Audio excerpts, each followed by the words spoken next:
ದಿನಾಂಕ 10/12/2025. ಪ್ರಾರ್ಥ ಮುರಳಿ ಬಾಪ್ದಾದ ಮಧುಬನ. ಮಧುರ ಮಕ್ಕಳೇ, charity begins at home, ಅರ್ಥಾತ್ ಮೊದಲು ಸ್ವಯಂ ಆತ್ಮ ಅಭಿಮಾನಿಯಾಗುವ ಪರಿಶ್ರಮ ಪಡಿ, ನಂತರ ಅನ್ಯರಿಗೆ ಹೇಳಿ. ಆತ್ಮನೆಂದು ತಿಳಿದು ಆತ್ಮಕ್ಕೆ ಜ್ಞಾನ ಕೊಡಿ, ಆಗ ಜ್ಞಾನದ ಖಡ್ಗದಲ್ಲಿ ಹೊಳಪು ಬರುವುದು. ಪ್ರಶ್ನೆ: ಸಂಗಮ ಯುಗದಲ್ಲಿ ಯಾವ ಎರಡು ಮಾತುಗಳ ಪರಿಶ್ರಮ ಪಡುವುದರಿಂದ ಸತ್ಯಯುಗಿ ಸಿಂಹಾಸನಕ್ಕೆ ಮಾಲೀಕರಾಗಿ ಬಿಡುತ್ತೀರಿ?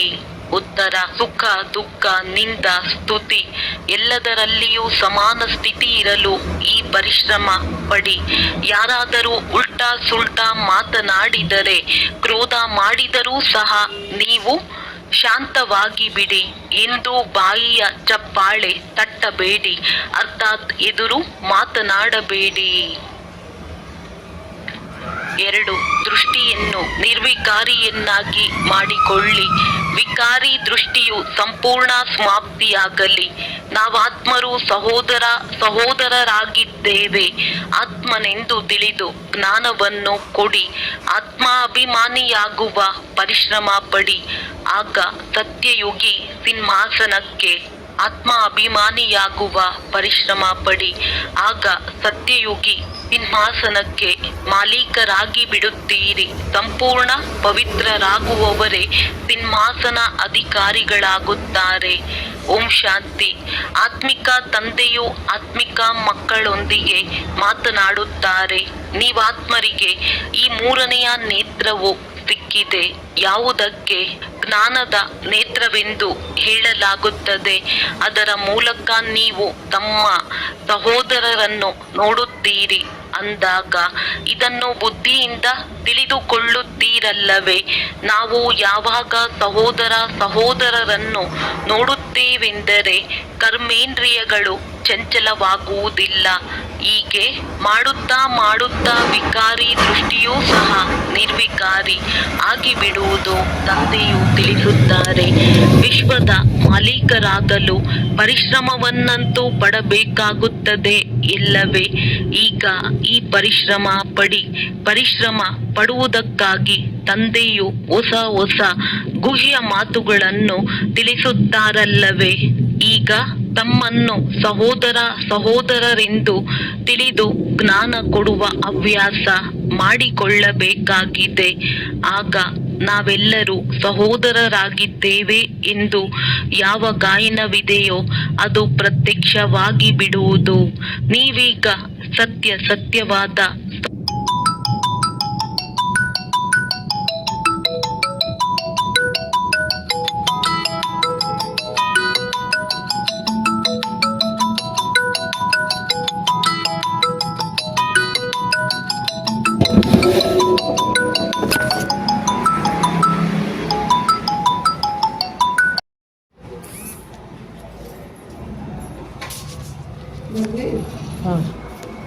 ನೆನಪಿನಲ್ಲಿ ಅಂತ್ಯಮತಿ ಸೋಗತಿಯಾಗುವುದು. ಇದು ಈ ಸಮಯಕ್ಕಾಗಿಯೇ ಇದೆ. ಇದು ಅಂತ್ಯಕಾಲವಾಗಿದೆ. ಈಗ ಈ ಸಮಯದಲ್ಲಿ ತಂದೆಯು ಕುಳಿತು ಯುಕ್ತಿಯನ್ನು ತಿಳಿಸುತ್ತಾರೆ. ನನ್ನೊಬ್ಬನನ್ನೇ ನೆನಪು ಮಾಡಿದರೆ ನಿಮ್ಮ ಸದ್ಗತಿಯಾಗಿ ಬಿಡುವುದು. ಈ ವಿದ್ಯೆಯಿಂದ ನಾನು ಈ ರೀತಿಯಾಗುತ್ತೇನೆ, ದೇವತೆಯಾಗುತ್ತೇನೆ ಎಂದು ಮಕ್ಕಳು ಸಹ ತಿಳಿದುಕೊಳ್ಳುತ್ತೀರಿ. ನಾನು ಹೋಗಿ ಹೊಸ ಪ್ರಪಂಚದಲ್ಲಿ ದೇವತೆಯಾಗುತ್ತೇನೆ ಎಂಬುದು ಈ ಬ್ರಹ್ಮರವರಲ್ಲಿಯೂ ಇದೆ. ಇದೇನು ಹೊಸ ಮಾತಲ್ಲ. ತಂದೆಯು ಪದೇ ಪದೇ ಹೇಳುತ್ತಾರೆ, ನಥಿಂಗ್ ನ್ಯೂ. ಇಲ್ಲಂತೂ ಏಣಿಯನ್ನು ಹತ್ತಬೇಕು ಮತ್ತು ಇಳಿಯಬೇಕಾಗಿದೆ. ಜಿನ್ನ ಕತೆ ಇದೆಯಲ್ಲವೇ? ಜಿನ್ನಿಗೆ ಹತ್ತುವ ಮತ್ತು ಇಳಿಯುವ ಕೆಲಸ ಕೊಡಲಾಯಿತು. ಈ ನಾಟಕವೇ ಹತ್ತುವ ಮತ್ತು ಇಳಿಯುವುದಾಗಿದೆ. ನೆನಪಿನ ಯಾತ್ರೆಯಿಂದ ಬಹಳ ಶಕ್ತಿಶಾಲಿಗಳಾಗಿ ಬಿಡುತ್ತೀರಿ. ಆದ್ದರಿಂದ ತಂದೆಯು ಮಕ್ಕಳಿಗೆ ಭಿನ್ನ ಭಿನ್ನ ರೀತಿಯಿಂದ ಕಲಿಸಿಕೊಡುತ್ತಾರೆ. ಮಕ್ಕಳೇ, ಈಗ ಆತ್ಮ ಅಭಿಮಾನಿಯಾಗಿ ಎಲ್ಲರೂ ಈಗ ಹಿಂತಿರುಗಿ ಹೋಗಬೇಕಾಗಿದೆ. ನೀವಾತ್ಮರು ಪೂರ್ಣ 84 ಜನ್ಮಗಳನ್ನು ತೆಗೆದುಕೊಂಡು ತಮೋ ಪ್ರಧಾನರಾಗಿ ಬಿಟ್ಟಿದ್ದೀರಿ. ಭಾರತವಾಸಿಗಳೇ ಸತೋ ರಜೋ ತಮೋ ಆಗುತ್ತೀರಿ. ಮತ್ಯಾವುದೇ ಕಂಡದವರಿಗೆ ಪೂರ್ಣ 84 ಜನ್ಮಗಳನ್ನು ತೆಗೆದುಕೊಂಡಿದ್ದಾರೆಂದು ಹೇಳುವುದಿಲ್ಲ. ತಂದೆಯು ಬಂದು ತಿಳಿಸಿದ್ದಾರೆ. ಸೃಷ್ಟಿ ನಾಟಕದಲ್ಲಿ ಪ್ರತಿಯೊಬ್ಬರ ಪಾತ್ರವು ತನ್ನದೇ ಆಗಿದೆ. ಆತ್ಮವು ಎಷ್ಟು ಸೂಕ್ಷ್ಮವಾಗಿದೆ. ಇಷ್ಟು ಸೂಕ್ಷ್ಮ ಆತ್ಮದಲ್ಲಿ ಈ ಅವಿನಾಶಿ ಪಾತ್ರವು ಅಡಕವಾಗಿದೆ ಎಂಬುದು ವಿಜ್ಞಾನಿಗಳಿಗೆ ಅರ್ಥವಾಗುವುದೇ ಇಲ್ಲ. ಇದು ಎಲ್ಲದಕ್ಕಿಂತ ಅದ್ಭುತ ಮಾತಾಗಿದೆ. ಇಷ್ಟು ಚಿಕ್ಕ ಆತ್ಮವು ಎಷ್ಟು ದೊಡ್ಡ ಪಾತ್ರವನ್ನು ಅಭಿನಯಿಸುತ್ತದೆ. ಆತ್ಮವು ಅವಿನಾಶಿ, ಈ ನಾಟಕವು ಅವಿನಾಶಿಯಾಗಿದೆ ಮತ್ತು ಮಾಡಲ್ಪಟ್ಟಿದೆ. ಇದು ಯಾವಾಗ ಆಯಿತು ಎಂದು ಯಾರು ಹೇಳುವಂತಿಲ್ಲ. ಇದು ಸೃಷ್ಟಿಯಾಗಿದೆ.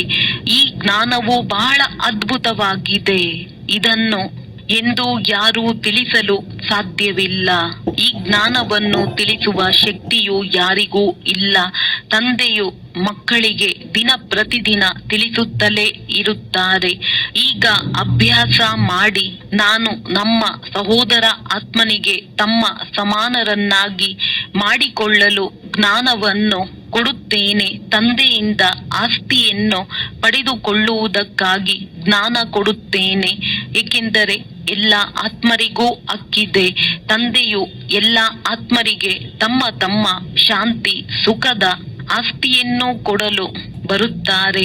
ನಾವು ರಾಜಧಾನಿಯಲ್ಲಿದ್ದಾಗ ಉಳಿದೆಲ್ಲರೂ ಶಾಂತಿಧಾಮದಲ್ಲಿರುತ್ತಾರೆ. ಕೊನೆಯಲ್ಲಿ ಜೈ ಜೈಕಾರವಾಗುವುದು. ಇಲ್ಲಿ ಸುಖವೇ ಸುಖವಿರುವುದು. ಆದ್ದರಿಂದ ತಂದೆಯು ತಿಳಿಸುತ್ತಾರೆ, ಪಾವನರಾಗಬೇಕಾಗಿದೆ. ಎಷ್ಟೆಷ್ಟು ನೀವು ಪವಿತ್ರರಾಗುತ್ತೀರೋ ಅಷ್ಟು ನಿಮ್ಮಲ್ಲಿ ಆಕರ್ಷಣೆ ಇರುತ್ತದೆ. ಯಾವಾಗ ನೀವು ಸಂಪೂರ್ಣ ಪವಿತ್ರರಾಗಿ ಬಿಡುತ್ತೀರೋ ಆಗ ಸಿಂಹಾಸನ ಅಧಿಕಾರಿಗಳಾಗುತ್ತೀರಿ. ಆದ್ದರಿಂದ ಈ ಅಭ್ಯಾಸ ಮಾಡಿ. ಒಂದು ಕಿವಿಯಿಂದ ಕೇಳಿ, ಇನ್ನೊಂದರಿಂದ ತೆಗೆದು ಹಾಕಿದ್ದೆವು. ಈ ರೀತಿ ತಿಳಿಯಬೇಡಿ. ಈ ಅಭ್ಯಾಸವಿಲ್ಲದೆ ನೀವು ನಡೆಯಲು ಸಾಧ್ಯವಿಲ್ಲ. ತಮ್ಮನ್ನು ಆತ್ಮನೆಂದು ತಿಳಿಯಿರಿ. ಅವರೂ ಸಹ ಆತ್ಮ ಸಹೋದರನೆಂದು ತಿಳಿಸಿಕೊಡಿ. ಆತ್ಮಿಕ ತಂದೆಯು ಆತ್ಮಿಕ ಮಕ್ಕಳಿಗೆ ತಿಳಿಸುತ್ತಾರೆ. ಇದಕ್ಕೆ ಆತ್ಮಿಕ ಜ್ಞಾನವೆಂದು ಹೇಳಲಾಗುತ್ತದೆ. ಆತ್ಮಿಕ ತಂದೆಯೇ ಕೊಡುವವರಾಗಿದ್ದಾರೆ. ಎಲ್ಲಾ ಮಕ್ಕಳು ಪೂರ್ಣ ಆತ್ಮ ಅಭಿಮಾನಿಯಾಗಿ ಬಿಡುತ್ತೀರಿ, ಪವಿತ್ರರಾಗಿ ಬಿಡುತ್ತೀರಿ. ಆಗ ಹೋಗಿ ಸತ್ಯಯುಗಿ ಸಿಂಹಾಸನಕ್ಕೆ ಮಾಲೀಕರಾಗುತ್ತೀರಿ. ಯಾರು ಪವಿತ್ರವಾಗುವುದಿಲ್ಲವೋ ಅವರು ಮಾಲೆಯಲ್ಲಿಯೂ ಬರುವುದಿಲ್ಲ. ಮಾಲೆಗೂ ಯಾವುದೋ ಅರ್ಥವಿರಬೇಕಲ್ಲವೇ? ಮಾಲೆಯ ರಹಸ್ಯವನ್ನು ಬೇರೆ ಯಾರೂ ತಿಳಿದುಕೊಂಡಿಲ್ಲ. ಮಾಲೆಯನ್ನು ಏಕೆ ಸ್ಮರಣೆ ಮಾಡುತ್ತಾರೆ? ಏಕೆಂದರೆ ತಂದೆಗೆ ಬಹಳ ಸಹಯೋಗ ಕೊಟ್ಟಿದ್ದಾರೆ. ಅಂದ ಮೇಲೆ ಅವರ ಸ್ಮರಣೆ ಏಕೆ ನಡೆಯಬಾರದು? ನೀವು ಎಲ್ಲರಿಂದ ಸ್ಮರಣೆ ಮಾಡಲ್ಪಡುತ್ತೀರಿ. ನಿಮ್ಮ ಪೂಜೆಯೂ ಆಗುತ್ತದೆ ಮತ್ತು ನಿಮ್ಮ ಶರೀರಕ್ಕೂ ಪೂಜೆ ನಡೆಯುತ್ತದೆ. ನನಗಂತೂ ಕೇವಲ ಆತ್ಮಕ್ಕೆ ಪೂಜೆಯಾಗುತ್ತದೆ. ನೀವು ನನಗಿಂತಲೂ ಹೆಚ್ಚು ಡಬಲ್ ಪೂಜೆಗೆ ಅರ್ಹರಾಗುತ್ತೀರಿ. ನೀವು ಯಾವಾಗ ದೇವತೆಗಳಾಗುತ್ತೀರೋ ಆಗ ದೇವತೆಗಳ ಪೂಜೆ ಮಾಡುತ್ತಾರೆ. ಆದ್ದರಿಂದ ಪೂಜೆಯಲ್ಲಿಯೂ ಮುಂದೆ, ನೆನಪಾರ್ಥದಲ್ಲಿಯೂ ಮುಂದೆ ಮತ್ತು ರಾಜ್ಯ ಭಾಗ್ಯದಲ್ಲಿಯೂ ಮುಂದೆ ಹೋಗುತ್ತೀರಿ. ನೋಡಿ, ನಾನು ನಿಮ್ಮನ್ನು ಎಷ್ಟು ಶ್ರೇಷ್ಠರನ್ನಾಗಿ ಮಾಡುತ್ತೇನೆ. ನೋಡಿ ಹೇಗೆ ಮಕ್ಕಳು ಪ್ರಿಯರಾಗುತ್ತಾರೆ. ಬಹಳ ಪ್ರೀತಿ ಇರುತ್ತದೆ ಎಂದರೆ ಮಕ್ಕಳನ್ನು ಹೆಗಲ ಮೇಲೆ, ತಲೆಯ ಮೇಲೂ ಕೂರಿಸಿಕೊಳ್ಳುತ್ತಾರೆ. ತಂದೆಯು ಒಮ್ಮೆಲೆ ತಲೆಯ ಮೇಲೆ ಇಟ್ಟುಕೊಳ್ಳುತ್ತಾರೆ. ಒಳ್ಳೆಯದು. ಮಧುರಾತಿ ಮಧುರ ಅಗಲಿ ಹೋಗಿ ಮರಳಿ ಸಿಕ್ಕಿರುವ ಮಕ್ಕಳ ಪ್ರತಿ ಮಾತ್ಪಿತಾ ಬಾಪ್ ದಾದಾರವರ ನೆನಪು, ಪ್ರೀತಿ ಹಾಗೂ ಸುಪ್ರಭಾತ. ಆತ್ಮಿಕ ಮಕ್ಕಳಿಗೆ ಆತ್ಮಿಕ ತಂದೆಯ ನಮಸ್ತೆ. ಧಾರಣೆಗಾಗಿ ಮುಖ್ಯ ಸಾರ: ಗಾಯನ ಮತ್ತು ಪೂಜೆಗೆ ಯೋಗ್ಯರಾಗಲು ಆತ್ಮೀಯರಾಗಬೇಕಾಗಿದೆ. ಆತ್ಮವನ್ನು ಪವಿತ್ರ ಮಾಡಿಕೊಳ್ಳಬೇಕಾಗಿದೆ. ಆತ್ಮ ಅಭಿಮಾನಿಯಾಗುವ ಪರಿಶ್ರಮ ಪಡಬೇಕಾಗಿದೆ. ಮನ್ಮನಾಭೋಧ ಅಭ್ಯಾಸದ ಮೂಲಕ ಅಪಾರ ಖುಷಿಯಲ್ಲಿರಬೇಕಾಗಿದೆ. ಸ್ವಯಂವನ್ನು ಆತ್ಮನೆಂದು ತಿಳಿದು ಆತ್ಮನೊಂದಿಗೆ ಮಾತನಾಡಬೇಕಾಗಿದೆ. ದೃಷ್ಟಿಯನ್ನು ನಿರ್ವಿಕಾರಿಯನ್ನಾಗಿ ಮಾಡಿಕೊಳ್ಳಬೇಕಾಗಿದೆ. ವರದಾನ. ಮಾಸ್ಟರ್ ರಚಯಿತನ ಸ್ಟೇಜ್ ಮುಖಾಂತರ ಆಪತ್ತುಗಳಲ್ಲಿಯೂ ಸಹ ಮನೋರಂಜನೆಯ ಅನುಭವವನ್ನು ಮಾಡುವಂತಹ ಸಂಪೂರ್ಣ ಯೋಗಿ ಭವ. ಸಂಪೂರ್ಣ ರಚಯಿತನ ಸ್ಟೇಜ್ ಮೇಲೆ ಸ್ಥಿತ ಆಗುವುದರಿಂದ ದೊಡ್ಡದರಲ್ಲಿ ದೊಡ್ಡ ಆಪತ್ತು ಒಂದು ಮನೋರಂಜನೆಯ ದೃಶ್ಯದ ಅನುಭವವಾಗುವುದು. ಹೇಗೆ ಮಹಾವಿನಾಶದ ಆಪತ್ತನ್ನು ಸಹ ಸ್ವರ್ಗದ ದ್ವಾರ ತೆಗೆಯುವ ಸಾಧನ ಎಂದು ಹೇಳುವಿರಿ, ಆ ರೀತಿ ಯಾವುದೇ ಪ್ರಕಾರದ ಚಿಕ್ಕ ದೊಡ್ಡ ಸಮಸ್ಯೆ ಹಾಗೂ ಆಪತ್ತುಗಳಲ್ಲಿಯೂ ಮನೋರಂಜನೆಯ ರೂಪ ಕಂಡು ಬರುವುದು. ಹಾಯ್ ಹಾಯ್ ಎನ್ನುವ ಬದಲು ಓ ಶಬ್ದ ಬರಲಿ. ದುಃಖವೂ ಸಹ ಸುಖದ ರೂಪದಲ್ಲಿ ಅನುಭವವಾಗಲಿ. ದುಃಖ ಸುಖದ ಜ್ಞಾನ ಇದ್ದರೂ ಸಹ ಅದರ ಪ್ರಭಾವದಲ್ಲಿ ಬರಬಾರದು. ದುಃಖವನ್ನು ಸಹ ಬಲಿಯಾರಿಯಾಗಿ ತೀರೆಂದರೆ ಮತ್ತೆ ನಿಮಗೆ ದೇಹವನ್ನು ನೋಡುವ ಹವ್ಯಾಸವು ಬಿಟ್ಟು ಹೋಗುವುದು. ತಂದೆಯು ಮಕ್ಕಳಿಗೆ ಆದೇಶ ನೀಡುತ್ತಿರುತ್ತಾರೆ. ಇವರಿಗೂ ಬ್ರಹ್ಮ ಸಹ ಇದೇ ರೀತಿ ಹೇಳುತ್ತಾರೆ. ಇವರು ಸಹ ದೇಹದಲ್ಲಿರುವ ಆತ್ಮವನ್ನೇ ನೋಡುತ್ತಾರೆ. ಆದ್ದರಿಂದ ಇದಕ್ಕೆ ಆತ್ಮಿಕ ಜ್ಞಾನವೆಂದು ಹೇಳಲಾಗುತ್ತದೆ. ನೋಡಿ, ನೀವು ಎಷ್ಟು ಶ್ರೇಷ್ಠ ಪದವಿಯನ್ನು ಪಡೆಯುತ್ತೀರಿ. ಇದು ಬಹಳ ಭಾರಿ ಪದವಿಯಾಗಿದೆ. ಅಂದಾಗ ಅದೇ ರೀತಿ ಪುರುಷಾರ್ಥವನ್ನು ಮಾಡಬೇಕಾಗಿದೆ. ತಂದೆಯೂ ಸಹ ತಿಳಿಯುತ್ತಾರೆ. ಕಲ್ಪದ ಹಿಂದಿನ ತರಹ ಎಲ್ಲರ ಪುರುಷಾರ್ಥವು ನಡೆಯುವುದು. ಕೆಲವರು ರಾಜ ರಾಣಿಯಾಗುತ್ತಾರೆ, ಕೆಲವರು ಪ್ರಜೆಗಳಲ್ಲಿ ಬರುತ್ತಾರೆ. ಅಂದಾಗ ಯಾವಾಗ ಇಲ್ಲಿ ಕುಳಿತು ಯೋಗವನ್ನು ಮಾಡಿಸುತ್ತೀರೋ ಆಗ ತಮ್ಮನ್ನು ಆತ್ಮನೆಂದು ತಿಳಿದು ಅನ್ಯರ ಭ್ರುಕುಟಿಯಲ್ಲಿಯೂ ಸಹ ಆತ್ಮವನ್ನು ನೋಡುತ್ತಿದ್ದರೆ ಮತ್ತೆ ಅವರ ಸೇವೆ ಚೆನ್ನಾಗಿ ಆಗುವುದು. ಯಾರು ದೇಹಿ ಅಭಿಮಾನಿಯಾಗಿ ಕುಳಿತುಕೊಳ್ಳುವರೋ ಅವರು ಆತ್ಮವನ್ನೇ ನೋಡುತ್ತಿರುತ್ತಾರೆ. ಈಗ ಇದನ್ನು ಹೆಚ್ಚು ಹೆಚ್ಚು ಅಭ್ಯಾಸ ಮಾಡಿ. ಅರೆ, ಶ್ರೇಷ್ಠ ಪದವಿಯನ್ನು ಪಡೆಯಬೇಕೆಂದರೆ ಸ್ವಲ್ಪ ಪರಿಶ್ರಮ ಪಡಬೇಕಲ್ಲವೇ? ಈಗ ಆತ್ಮಗಳಿಗಾಗಿ ಇದೇ ಪರಿಶ್ರಮವಾಗಿದೆ. ಈ ಆತ್ಮಿಕ ಜ್ಞಾನವು ಒಂದೇ ಬಾರಿ ಸಿಗುತ್ತದೆ, ಮತ್ತೆಂದು ಸಿಗುವುದಿಲ್ಲ.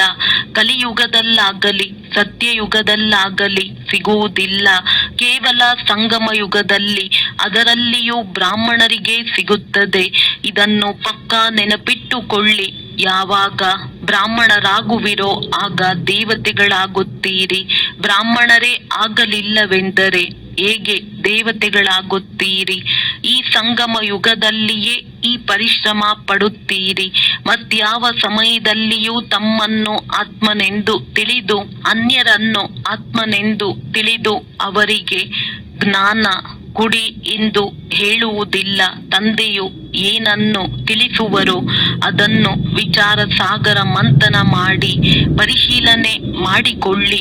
ಇದು ಸರಿಯೇ? ಇದು ನಮಗೆ ಲಾಭದ ಮಾತಾಗಿದೆಯೇ? ಆಗ ತಂದೆಯ ಯಾವ ಶಿಕ್ಷಣವಿದೆಯೋ ಅದನ್ನು ನಮ್ಮ ಸಹೋದರರಿಗೆ ಕೊಡಬೇಕಾಗಿದೆ. ಸ್ತ್ರೀಯರಿಗೂ ಕೊಡಬೇಕು ಮತ್ತು ಪುರುಷರಿಗೂ ಕೊಡಬೇಕೆಂದು ಅಭ್ಯಾಸವಾಗಿ ಬಿಡುವುದು. ವಾಸ್ತವದಲ್ಲಿ ಜ್ಞಾನವನ್ನು ಆತ್ಮಗಳಿಗೆ ತಿಳಿಸಲಾಗುತ್ತದೆ.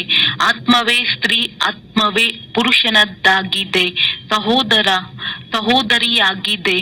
ತಂದೆಯು ತಿಳಿಸುತ್ತಾರೆ, ನಾನು ನೀವು ಮಕ್ಕಳಿಗೆ ಜ್ಞಾನವನ್ನು ಕೊಡುತ್ತೇನೆ.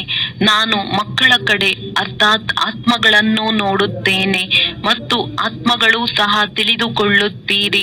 ನಮಗೆ ಪರಮಾತ್ಮ ತಂದೆಯು ಜ್ಞಾನ ಕೊಡುತ್ತಾರೆ. ಇವರು ಆತ್ಮ ಅಭಿಮಾನಿಯಾಗಿದ್ದಾರೆಂದು ಇದಕ್ಕೆ ಹೇಳಲಾಗುತ್ತದೆ ಮತ್ತು ಪರಮಾತ್ಮನ ಜೊತೆ ಆತ್ಮದ ಜ್ಞಾನದ ವಾರ್ತಾಲಾಪವೆಂದು ಹೇಳಲಾಗುತ್ತದೆ. ತಂದೆಯು ಈ ಶಿಕ್ಷಣ ಕೊಡುತ್ತಾರೆ. ಯಾರೇ ಹೊಸಬ್ಬರು ಬಂದರೆ ಅವರಿಗೂ ಸಹ ತಮ್ಮನ್ನು ಆತ್ಮನೆಂದು ತಿಳಿದು ಆತ್ಮಕ್ಕೆ ತಂದೆಯ ಪರಿಚಯ ಕೊಡಬೇಕಾಗಿದೆ. ಆತ್ಮದಲ್ಲಿ ಜ್ಞಾನವಿದೆ, ಶರೀರದಲ್ಲಲ್ಲ ಅಂದಾಗ ಅವರು ಸಹ ಆತ್ಮನೆಂದೇ ತಿಳಿದು ಜ್ಞಾನ ಕೊಡಬೇಕು. ಇದರಿಂದ ಅವರಿಗೂ ಇಷ್ಟವಾಗುವುದು. ಹೀಗೆ ತಿಳಿಸುವುದೆಂದರೆ ಹೇಗೆ ನಿಮ್ಮ ಬಾಯಲ್ಲಿ ಜ್ಞಾನದ ಹೊಳಪಿದೆ ಎಂದರ್ಥ. ಈ ಜ್ಞಾನದ ಬುಡದಲ್ಲಿ ಹೊಳಪು ತುಂಬುವುದು. ಏಕೆಂದರೆ ಆತ್ಮ ಅಭಿಮಾನಿಯಾಗುತ್ತೀರಲ್ಲವೇ ಅಂದಾಗ ಇದನ್ನು ಅಭ್ಯಾಸ ಮಾಡಿ ನೋಡಿ. ತಂದೆಯು ತಿಳಿಸುತ್ತಾರೆ, ಮಕ್ಕಳೇ ಇದು ಸರಿಯೇ ಎಂದು ನಿರ್ಣಯ ಮಾಡಿ. ಮತ್ತು ಮಕ್ಕಳಿಗೂ ಸಹ ಇದೇನು ಹೊಸ ಮಾತಲ್ಲ, ಏಕೆಂದರೆ ತಂದೆಯು ಬಹಳ ಸಹಜ ಮಾಡಿ ತಿಳಿಸುತ್ತಾರೆ. ಚಕ್ರವನ್ನು ಸುತ್ತಿದ್ದೀರಿ, ಈಗ ನಾಟಕವು ಪೂರ್ಣವಾಗುತ್ತದೆ. ತಂದೆಯ ನೆನಪಿನಲ್ಲಿರುತ್ತೀರಿ. ತಮೋ ಪ್ರಧಾನರಿಂದ ಸತೋ ಪ್ರಧಾನರಾಗಿ ಸತೋ ಪ್ರಧಾನ ಪ್ರಪಂಚದ ಮಾಲೀಕರಾಗುತ್ತೀರಿ. ಮತ್ತೆ ಅದೇ ರೀತಿಯಾಗಿ ಏಣಿಯನ್ನು ಕೆಳಗಿಳಿಯುತ್ತೀರಿ. ಹೀಗೆ ತಂದೆಯು ಎಷ್ಟು ಸಹಜವಾಗಿ ತಿಳಿಸುತ್ತಾರೆ. ಪ್ರತಿ 5,000 ವರ್ಷಗಳ ನಂತರ ನಾನು ಬರಬೇಕಾಗುತ್ತದೆ. ಡ್ರಾಮಾದ ಯೋಜನೆಯ ಅನುಸಾರ ನಾನು ಬಂಧಿತನಾಗಿದ್ದೇನೆ. ಬಂದು ಮಕ್ಕಳಿಗೆ ಬಹಳ ಸಹಜ ನೆನಪಿನ ಯಾತ್ರೆಯನ್ನು ಕಲಿಸುತ್ತೇನೆ. ತಂದೆಯ ನೆನಪಿನಲ್ಲಿ ಅಂತ್ಯಮತಿ ಸೋಗತಿಯಾಗುವುದು. ಇದು ಈ ಸಮಯಕ್ಕಾಗಿಯೇ ಇದೆ. ಇದು ಅಂತ್ಯಕಾಲವಾಗಿದೆ. ಈಗ ಈ ಸಮಯದಲ್ಲಿ ತಂದೆಯು ಕುಳಿತು ಯುಕ್ತಿಯನ್ನು ತಿಳಿಸುತ್ತಾರೆ. ನನ್ನೊಬ್ಬನನ್ನೇ ನೆನಪು ಮಾಡಿದರೆ ನಿಮ್ಮ ಸದ್ಗತಿಯಾಗಿ ಬಿಡುವುದು. ಈ ವಿದ್ಯೆಯಿಂದ ನಾನು ಈ ರೀತಿಯಾಗುತ್ತೇನೆ, ದೇವತೆಯಾಗುತ್ತೇನೆ ಎಂದು ಮಕ್ಕಳು ಸಹ ತಿಳಿದುಕೊಳ್ಳುತ್ತೀರಿ. ನಾನು ಹೋಗಿ ಹೊಸ ಪ್ರಪಂಚದಲ್ಲಿ ದೇವಿ ದೇವತೆಯಾಗುತ್ತೇನೆ ಎಂಬುದು ಈ ಬ್ರಹ್ಮರವರಲ್ಲಿಯೂ ಇದೆ. ಇದೇನು ಹೊಸ ಮಾತಲ್ಲ. ತಂದೆಯು ಪದೇ ಪದೇ ಹೇಳುತ್ತಾರೆ, ನಥಿಂಗ್ ನ್ಯೂ. ಇಲ್ಲಂತೂ ಏಣಿಯನ್ನು ಹತ್ತಬೇಕು ಮತ್ತು ಇಳಿಯಬೇಕಾಗಿದೆ. ಜಿನ್ನ ಕತೆ ಇದೆಯಲ್ಲವೇ? ಜಿನ್ನಿಗೆ ಹತ್ತುವ ಮತ್ತು ಇಳಿಯುವ ಕೆಲಸ ಕೊಡಲಾಯಿತು. ಈ ನಾಟಕವೇ ಹತ್ತುವ ಮತ್ತು ಇಳಿಯುವುದಾಗಿದೆ. ನೆನಪಿನ ಯಾತ್ರೆಯಿಂದ ಬಹಳ ಶಕ್ತಿಶಾಲಿಗಳಾಗಿ ಬಿಡುತ್ತೀರಿ. ಆದ್ದರಿಂದ ತಂದೆಯು ಮಕ್ಕಳಿಗೆ ಭಿನ್ನ ಭಿನ್ನ ರೀತಿಯಿಂದ ಕಲಿಸಿಕೊಡುತ್ತಾರೆ.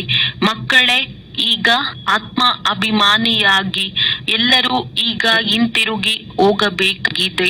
ನೀವಾತ್ಮರು ಪೂರ್ಣ 84 ಜನ್ಮಗಳನ್ನು ತೆಗೆದುಕೊಂಡು ತಮೋ ಪ್ರಧಾನರಾಗಿ ಬಿಟ್ಟಿದ್ದೀರಿ. ಭಾರತವಾಸಿಗಳೇ ಸತೋ ರಜೋ ತಮೋ ಆಗುತ್ತೀರಿ. ಮತ್ಯಾವುದೇ ಖಂಡದವರಿಗೆ ಪೂರ್ಣ 84 ಜನ್ಮಗಳನ್ನು ತೆಗೆದುಕೊಂಡಿದ್ದಾರೆಂದು ಹೇಳುವುದಿಲ್ಲ.